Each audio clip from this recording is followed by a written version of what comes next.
افسوسناک خبر ہے کہ ماہر تعلیم ڈاکٹر عارفہ سیدہ زہرا انتقال کر گئی ہیں۔ وہ لاہور کالج برائے خواتین یونیورسٹی کی سابق پرنسپل بھی رہ چکی ہیں۔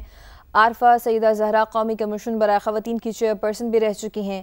صدر مملکت آصف علی زرداری کا رنج و غم کا اظہار کہا، یہ علمی و ادبی حلقوں کے لیے ایک ناقابل تلافی نقصان ہے۔ ڈاکٹر عارفہ نے اپنی زندگی علم، تحقیق اور خدمت انسانیت کے لیے وقف کر کے روشن مثال قائم کی۔ مرحومہ کی قومی زبان کے فروغ کے لیے کاوشیں ہمیشہ یاد رکھی جائیں گی۔ قاسم ارشد ہمارے ساتھ موجود ہیں، مزید ان سے بات کرتے ہیں اور جانتے ہیں۔ قاسم بتائے گا۔ جی بالکل، معروف ماہر تعلیم اور اردو زبان کا بہت بڑا نام ڈاکٹر عارفہ سیدہ زہرا جو ہے وہ انتقال کر گئی ہیں۔ اردو ادب کے لیے ان کی گراں قدر خدمات رہی ہیں اور وہ لاہور کالج برائے خواتین یونیورسٹی کی سابق پرنسپل بھی رہ چکی ہیں، جبکہ اس کے ساتھ ساتھ ڈاکٹر عارفہ سیدہ زہرا پنجاب کی نگران صوبائی وزیر کے طور پر بھی انہوں نے فرائض انجام دیے ہیں۔ جب بھی فیض فیسٹیول ہوتا تھا تو فیض فیسٹیول میں ایک بہت خاص جو شخصیت اور ایک بڑا خاص حصہ جو ہے وہ ڈاکٹر عارفہ سیدہ زہرا کا بھی ہوتا تھا، جس میں وہ اردو ادب کی ترویج کی ہمیشہ انہوں نے بات کی۔ انہوں نے اردو ادب میں نئی اسلوب جو متعارف کروائی اور انہوں نے اردو ادب کی نئی جہتیں متعارف کروا کے جو اردو سے لگاؤ رکھنے والے تھے ان کو باندھے رکھا تھا۔ عارفہ سیدہ زہرا جو ہے وہ قومی کمیشن برائے خواتین کی چیئرپرسن بھی رہ چکی تھیں۔ مرحومہ جو اردو زبان، ادب اور جنوبی ایشیائی معاشرتی امور پر بھی گہری بصیرت رکھتی تھی، جبکہ اس کے ساتھ ساتھ علمی و ادبی خلقوں نے ڈاکٹر عارفہ سیدہ زہرا کے انتقال پر گہرے دکھ اور افسوس کا اظہار کیا ہے۔ بہت شکریہ قاسم۔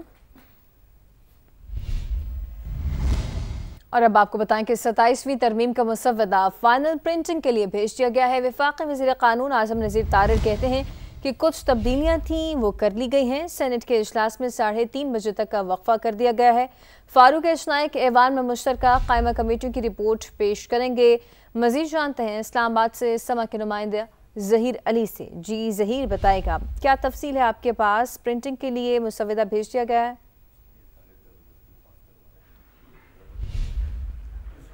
جی بالکل، پرنٹنگ کے لیے مسودہ بھیج دیا گیا ہے اور مسودے میں جو سپیلنگ کی مسٹیکس تھی اور کاما فل سٹاپ اس کو فائنل کیا گیا وزیر قانون کے چیمبر میں، جس میں اتحادی جماعتوں کی طرف سے نمائندگی بھی تھی اور پیپلز پارٹی کی جانب سے نوید قمر اور شہری رحمان اس میں موجود تھے، وزیر خزانہ بھی موجود تھے۔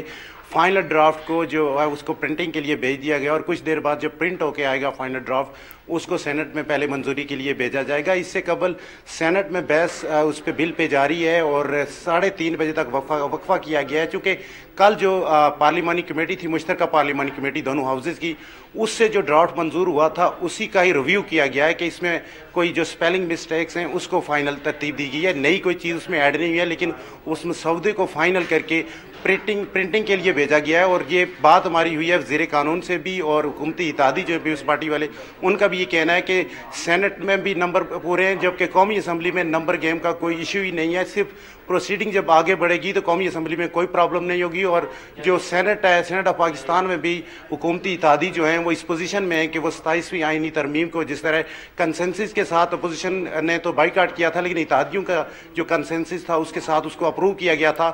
اور آج جو کمیٹی کے چیئرمین تھے فاروق ایچ نائک، ان کی جانب سے پہلے رپورٹ پیش کی جائے گی اور اس کے بعد وزیر قانون اعظم نذیر طارڑ باقاعدہ طور پر آئینی ترمیم کا جو بل ہے وہ ایوان میں پیش کریں گے اور اس پہ آج ہی ووٹنگ کرائے جانے کا امکان ہے، جس کے لیے حکومت کی جانب سے تیاریاں، اپوزیشن بھی تیاریاں کر رہی ہے، آپس میں میٹنگز ہو رہی ہے اور 3:30 بجے بھی اپوزیشن کی جانب سے میٹنگ رکھی گئی ہے۔ یہ دعویٰ بھی کیا جا رہا ہے کہ اپوزیشن کی طرف سے ہم کوشش کر رہے ہیں کہ اس ترمیم میں جو 2/3 میجارٹی درکار ہے اس میں ہم زیادہ سے زیادہ کوشش کریں کہ اپوزیشن جماعتوں کو اکٹھا رکھا جائے تاکہ حکومت کے لیے۔ بہت شکریہ ظہیر تفصیلات کے لیے۔ آرٹیکل 140 پر پیپلز پارٹی اور تحریک انصاف سے بھی مدد مانگی ہے۔ فیصل سبزواری کی میڈیا سے گفتگو، کہا معاملے پر تمام جماعتوں کی حمایت درکار ہے۔ بلدیاتی حکومتوں کو بااختیار بنانے کا بل 27ویں ترمیم سے پہلے جمع ہو چکا، اس سے عوام کو فائدہ ملے گا، گورننس میں بہتری آئے گی۔ امپلیمنٹیشن ہے وہ ایم کیو ایم نے لایا تھا، اس پہ امپلیمنٹ نہیں ہوا، وجہ کیا بعد میں آئے گا؟ نہیں، میرے خیال میں دیکھیے اس پہ گفتگو چل رہی ہے، ووٹ کے لیے آپ کو ساری جماعتوں کی حمایت چاہیے ہوتی ہے۔ تو ہم نے تحریک انصاف سے بھی بات کی، پیپلز پارٹی سے بھی ملاقاتیں ہم نے مانگی اور ہم کر رہے ہیں۔ میں آج اپنی تقریر میں باقی بات نہیں، اس ڈرافٹ کا حصہ تو نہیں بن سکا نا؟ نہیں، 27ویں ترمیم میں تو حصہ بھی نہیں تھا نا، وہ تو اس سے پہلے جمع ہوا، پچھلے سال قومی اسمبلی میں جمع ہوا ہے، یہ تو آج سینٹ کی بلا ہے۔ تو ہو جائے گا، امید ہے پیپلز پارٹی مان لے گی؟ ہم کوشش کریں گے گفتگو کرنے کی، دلیل کے اوپر بات کریں۔ نہیں، یہ تو تمام جماعتوں کا فائدہ ہے، بلکہ ایسا ہی ہے، سب کو یہ بتانے کی ضرورت ہے، جماعتوں کا فائدہ نہیں ہے، لوگوں کا فائدہ سروس ڈلیوری ہوگی۔ اور اب آپ کو خبر دیں گے ہری پور سے، جہاں جھگڑے کے دوران فائرنگ سے 2 افراد قتل ہو گئے ہیں جبکہ 2 زخمی بھی ہوئے ہیں۔ یہ افسوسناک واقعہ پیش آیا ہے ہری پور میں، جہاں جھگڑے کے دوران فائرنگ سے 2 افراد قتل ہو گئے ہیں۔ عدیل اوان سے جانتے ہیں۔ عدیل، بتائے کہ زخمی کی حالت کیسی اور جھگڑا کس بات پر ہوا؟ جی بالکل، یہ افسوسناک واقعہ تھانہ پنیا کی حدود میں بیرا گاؤں میں پیش ہے، جہاں پہ زمین کے تنازع پر دونوں گروپوں میں جھگڑا ہوا، جس کی بنا پر 2 افراد قتل ہوئے اور 2 زخمی ہوئے۔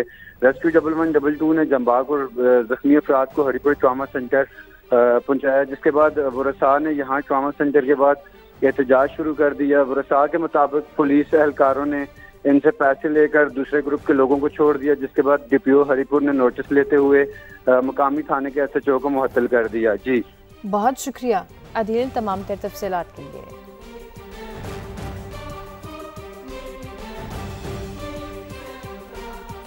گوادر کے مشرقی ساحل پر اسپنر ڈالفن کا بڑا جھنڈ دیکھا گیا ہے۔ ڈالفن غیر معمولی طور پر ساحل کے بہت قریب آ گئے ہیں۔ ماہی گیروں نے مناظر کیمرے میں محفوظ کر لیے ہیں۔ موسم سرما میں اسپنر ڈالفن مکران کوسٹ کے قریب بڑی تعداد میں دیکھی جاتی ہے۔ ماہر میرین اور بایولوجسٹ عبدالرحیم بلوچ کے مطابق ڈالفن سرد موسم میں غذائی ذخائر کے تعاقب میں ساحل کا رخ کرتی ہیں۔ مکران کوسٹ ڈالفن، ویل اور بحری حیات کی اہم رہائش گاہ ہے۔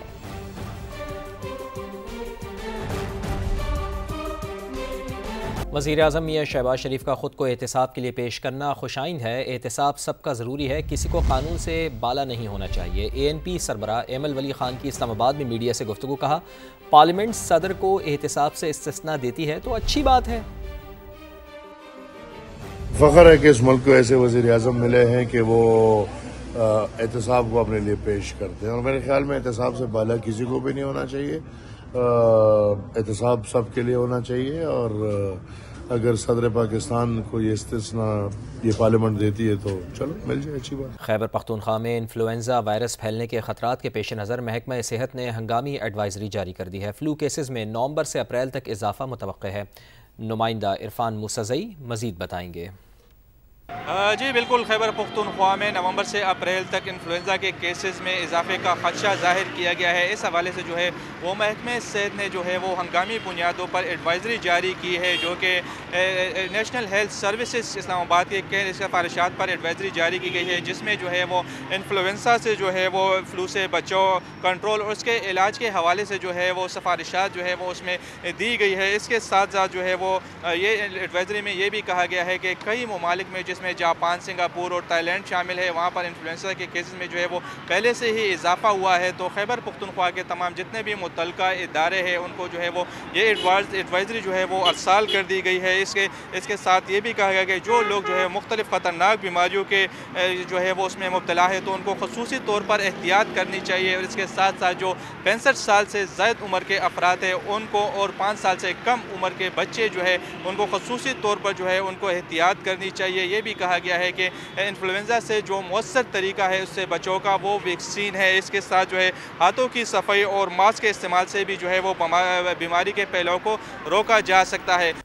اسلام آباد میں لوک ورثہ میلے میں ریشم کے کیڑے کی دھوم۔ آزاد کشمیر کے سٹال پر ریشم کا دھاگا بنانے کا عملی مظاہرہ۔ عوام نے خصوصی دلچسپی کا اظہار کیا۔ اسلم کھوکر کی رپورٹ۔